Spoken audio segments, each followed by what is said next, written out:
Let's start with something uncomfortable. Right now, in this moment, there are things you believe you understand, that you don't actually understand. Not because you're careless, not because you're unintelligent, but because the entire system of education, social interaction, and professional life that shaped you was built on a single unspoken rule. Never let them see that you don't know. Think about the first time you sat in a classroom, and a teacher asked a question, and you didn't know the answer. What did you feel? Was it curiosity? Was it excitement about the gap in your knowledge? Or was it something closer to shame? For most people it was shame. And in that moment, in that tiny, unremarkable, completely ordinary moment, something began to close inside you. A door, not dramatic, not painful, just a quiet closing. You learned that not knowing was a problem to be hidden, not a space to be explored. This is one of the most consequential things that ever happened to you. And almost nobody talks about it. Richard Feynman talked about it.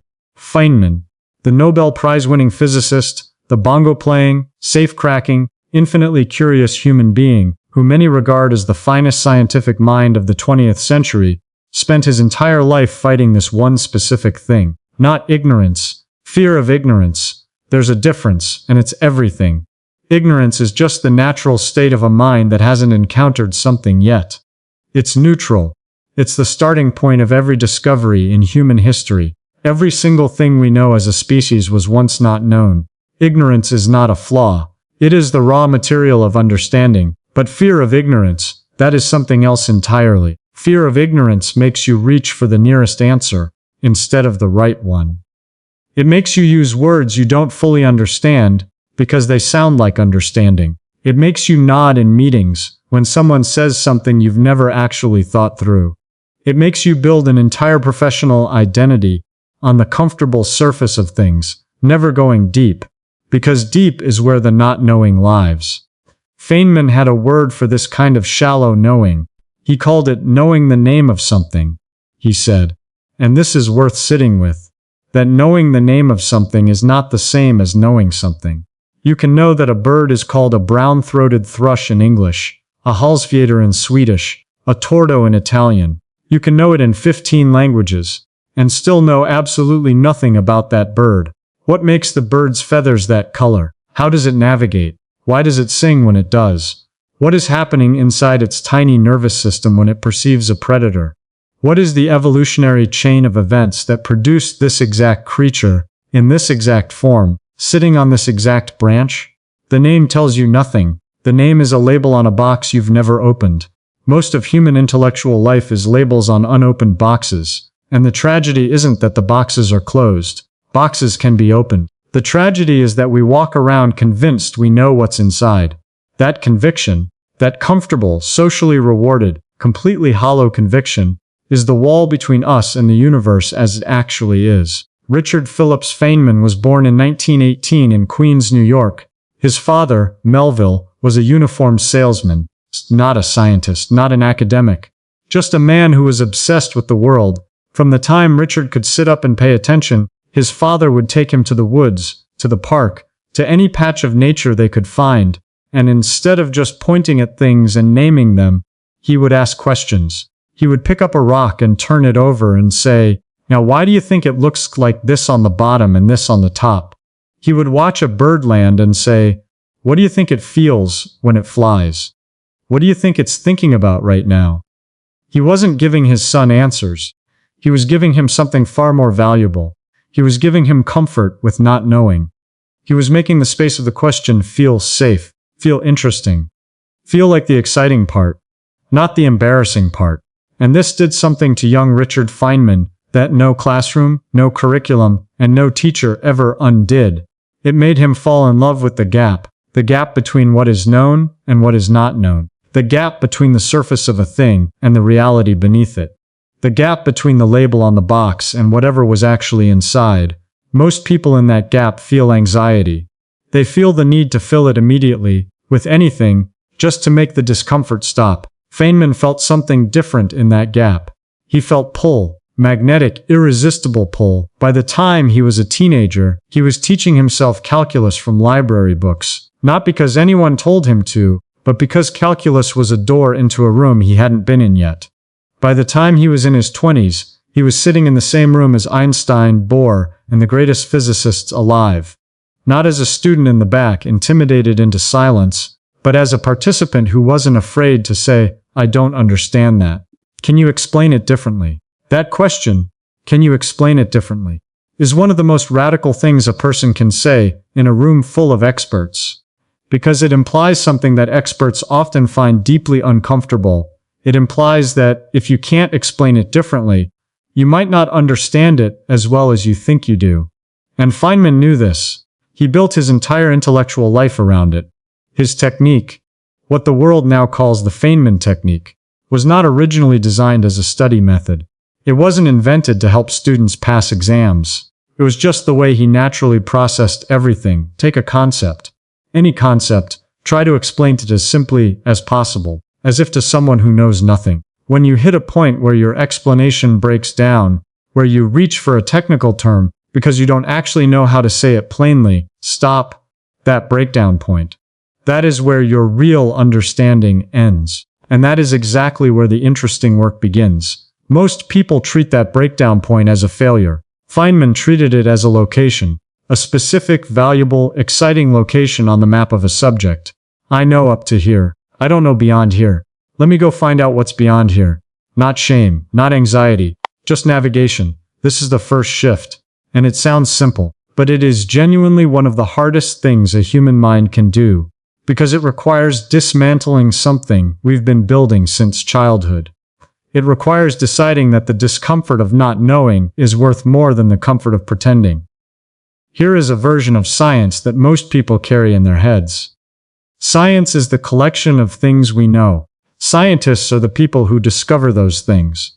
The job of science is to expand the list of knowns until eventually everything is explained. This version of science is wrong, and the wrongness of it is not a small technical error. It is a fundamental misunderstanding that shapes how billions of people relate to knowledge, reality, and their own capacity to understand the world. Real science, the actual practice of it, the thing that Feynman and Einstein and Curie and Darwin were actually doing, is not a collection of knowns. It is a structured, disciplined, passionate engagement with the unknown. The known parts of science are just the temporary scaffolding. They're useful. They're not wrong. But they are not the point. The point is the edge, the frontier, the place where what we know stops and what we don't know begins. That edge is where everything interesting lies. When physicists discovered that light behaved like a wave, they thought they understood it. Then experiments showed it also behaved like a particle. And the two things were completely contradictory. A thing cannot be both a wave and a particle, not by any logic that made sense. Most people, confronted with that contradiction, would either choose one explanation and dismiss the other, or feel deeply uncomfortable and change the subject. Physicists sat inside that contradiction for decades. They didn't resolve the discomfort by choosing.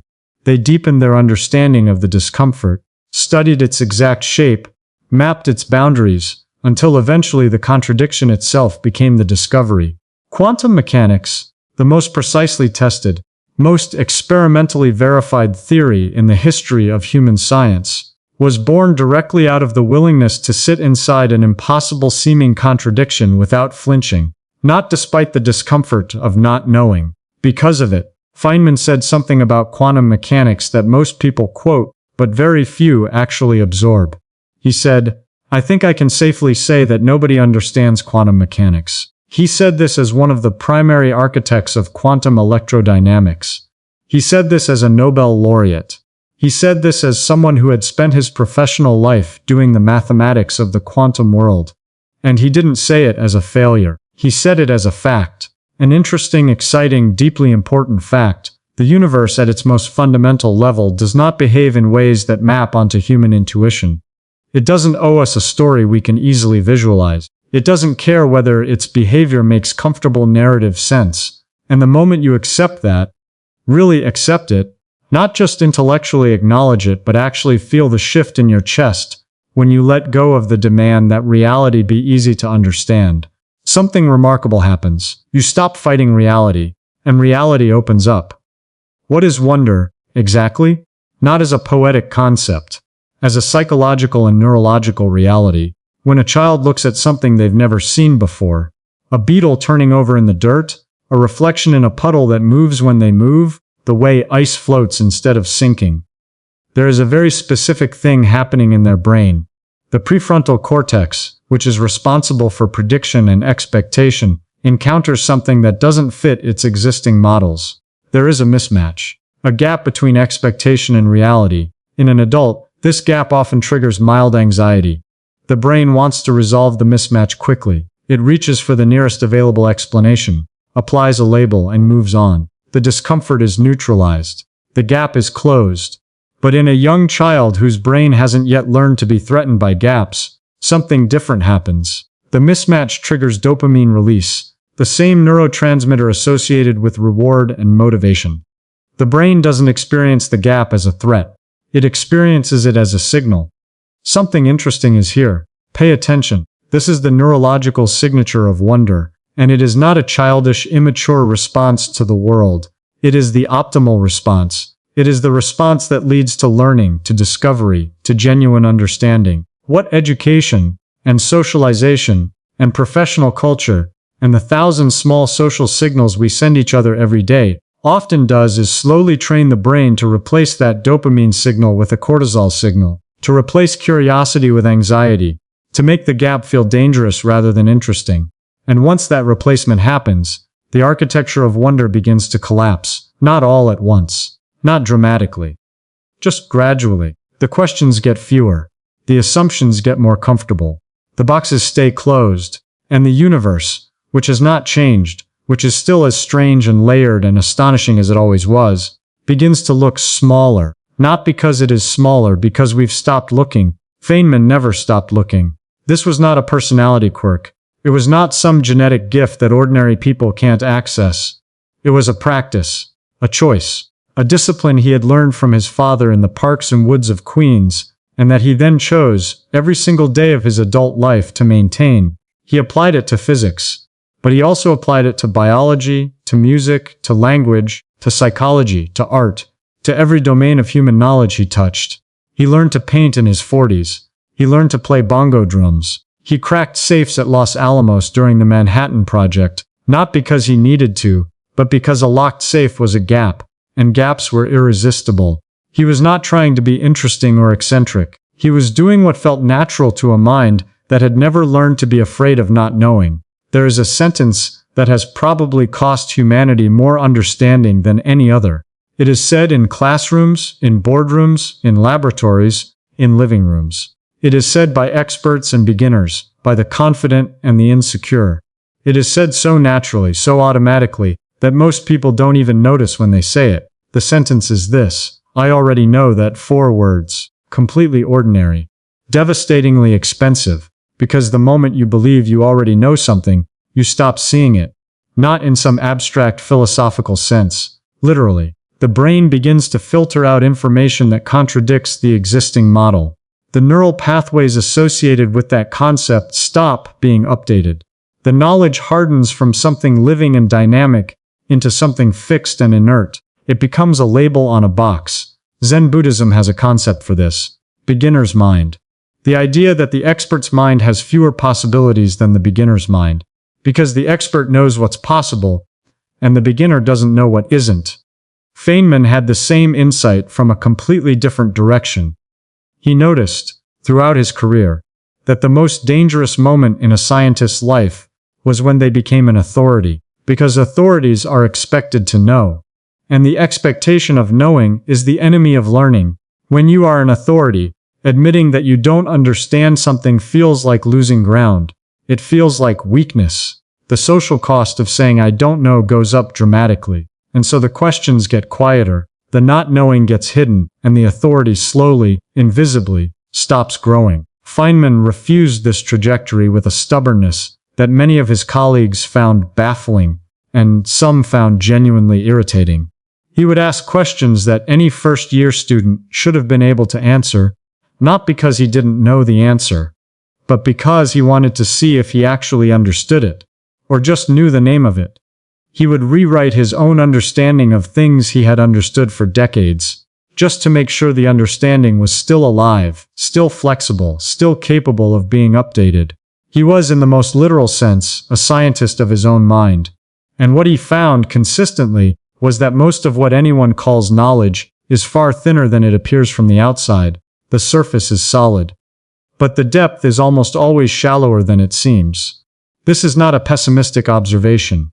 It is a liberating one, because if the depth is shallower than it seems, if most of what anyone knows is actually quite near the surface, then the distance between where you are and genuine understanding is almost always shorter than you think. The gap is not as wide as the fear of the gap makes it feel. Let's talk about what actually happens when the fear goes, not hypothetically, not philosophically. What actually happens in the body, in the mind, in the experience of being alive and thinking. When a person genuinely releases the need to already know, the first thing that happens is almost always a kind of disorientation, because so much of how we navigate daily life is held together by the assumption that we know what things are. We know what our job is and what it means. We know what our relationships are and what they mean. We know what we're good at and what we're not. We know what kind of person we are. And when you begin to apply Feynman's question, do I actually understand this, or do I just know the name of it?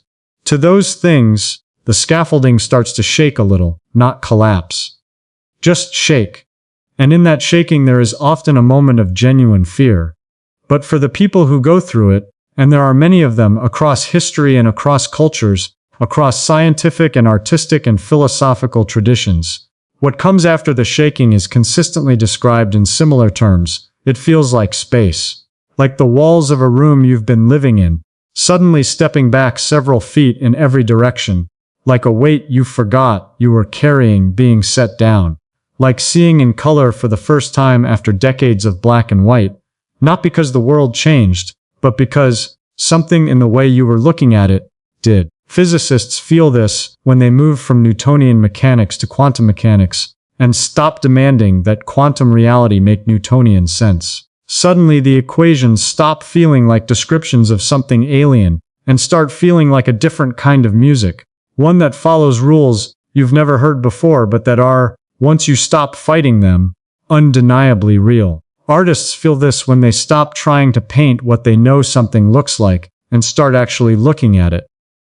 Seeing the light and shadow as pure light and shadow, without the brain's labeling system, overriding what the eyes are actually receiving. Meditators feel this when they stop trying to control or interpret their own thoughts and simply watch them, and discover that the observer and the observed are not as separate as they assumed. And ordinary people, people who have never won a Nobel Prize, never created a masterpiece, never spent a decade in meditation, feel it too, in conversations where they finally admit they have no idea what they're doing and discover, in that admission, that almost nobody else does either. In moments of grief where all the certainties they were holding get stripped away and what remains, raw and undefended, is something more real than anything the certainties were protecting. In the quiet after a long hard question that has no answer, where instead of discomfort, there is something that might, if you stay with it long enough, become peace. This is what the universe looks like when you stop being afraid of not knowing, not an answer, not a resolution, not a comfortable theory that explains everything, something better, a relationship, a living, dynamic, genuinely intimate relationship with reality as it actually is, unpredictable, layered, astonishing, and completely indifferent to our need for it to be simple. So how do you actually do this? How do you, a person who has spent years, maybe decades, inside the very reasonable human habit of performing confidence and avoiding the exposure of not knowing, actually begin to move toward that other way of being? The answer is not a system. It is not a productivity framework. It is not something you can download or subscribe to. It is a series of very small, very specific, very uncomfortable practices that, done consistently, begin to rewire the relationship between your mind and the unknown. The first practice is one Feynman used every day without calling it a practice. Pick one thing you think you understand and try to explain it to an imaginary 10-year-old. Not a simplified version, not a dumbed-down version, the actual thing. If you can't do it, if at some point in your explanation you find yourself reaching for jargon or abstraction, because the simple version isn't available to you. Stop. You've found the edge of your real understanding. Now go deeper, not to pass a test, not to be impressive, just because that edge is exactly where the interesting tarot starts. The second practice is smaller and harder. The next time you say the words "I know" or "I understand," pause. Just pause for 1 second and ask yourself, do I actually understand this, or do I know the name of it? Can I explain what's actually happening, or can I just identify the category it belongs to? This pause, repeated over time, becomes a habit, and the habit, over time, becomes a different relationship with your own mind. You start to notice, with some regularity, that what you thought was solid ground is actually quite thin. And instead of being frightening, that thinness starts to feel exciting, because thin ground means there's something beneath it. And something beneath it means there's somewhere to go.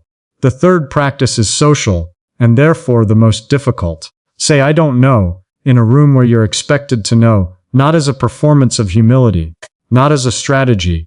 Genuinely, in the moment when you actually don't know something, resist the reflex to reach for the nearest available answer, and just say the 3 words, "I don't know." Notice what happens. Notice whether the room collapses. Notice whether respect evaporates. Notice whether the conversation ends. Almost always, it doesn't.